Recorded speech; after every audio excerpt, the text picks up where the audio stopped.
Hi everybody, I'm Bob Icino. I am one of the co-founders of PureXposure Growth Series. I'm here with Scott Shellady, who, if you watch any financial news at all, you know the cow guy. Scott Shellady is the cow guy.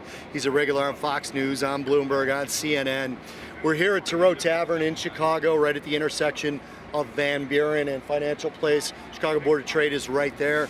Big trader hangout. There's about 1, 2, 3, 4, 5 traders to my right. And Scott, thanks for joining me real quick. Good to be here. I just wanted to ask you a couple of questions because you're one of the key speakers at the PureXposure Growth Series, which is going to take place here in Chicago. So I just kind of wanted to get a little bit of background of who you are and what you do. Well, you know, I wear a cow jacket. It's because we have a family farm. It's the jacket my father wore, and what we wanted to do was to prove to people there was an economic function that took place on the floor.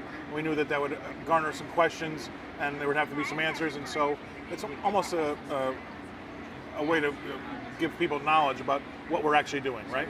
So there is a price that we're setting. We're trying to help people out, but my dad did it since 1962. He retired in 2002, and then I took the jersey over, the game-worn jersey over myself.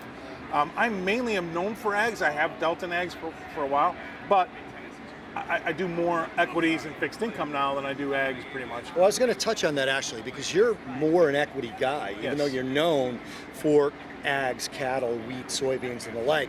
And the fact that we have you speaking at a conference that's going to address the retail trader, I mean, there's not a whole lot you can get from that. You're actually there to help people. Yeah, I mean, yes, and so we used to have silos, right? You can trade commodities, you can trade interest rates, which are fixed income, and you can trade equities. Those three things are all we can trade. We can trade the cash on those things, we can trade the futures on those things, but that's it, those three silos. And so I've dealt in all three, and we kind of had to deal in all three starting out in the business. Now a lot of people kind of specialize, but I come from a space where I go where the customer wants me to go. And so that's made it a little bit easier for me, and so right now my customers want to be in the equity market, and I hate to say it, it's one of the ones it's moving. So your customers kind of push you towards the volume and the volatility. So let me ask you, we're talking, and again, we're at Tarot Tavern here in Chicago. We hang out here a lot. I've known you for quite a while. We're talking a couple of days after Jay Powell's speech. So my opinion, and I mentioned this with Scott Bauer and Ted Seifried, is that Powell has cleared the way for maybe 50 basis points in July, but at least a rate cut cycle. What's your opinion of what the Fed's going to do, and should they do? I wish they wouldn't talk about what they're going to do. I understand one rate cut, but here's the deal. Something's got to give, baby. That's going to be my speech coming up. You can't have your cake and eat it too.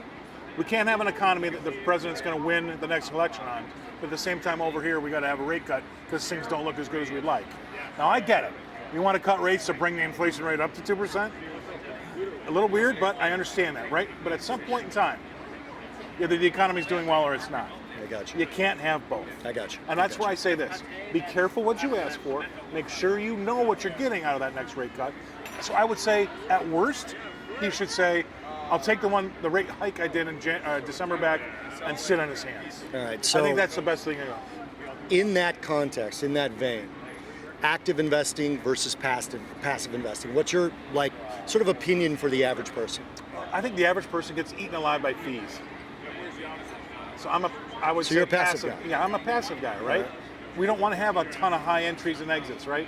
We want to put you in something that's going to be there for the long term and get you out. Because I think the retail investors or the smaller trader investor gets hurt by in and out and a lot of fees.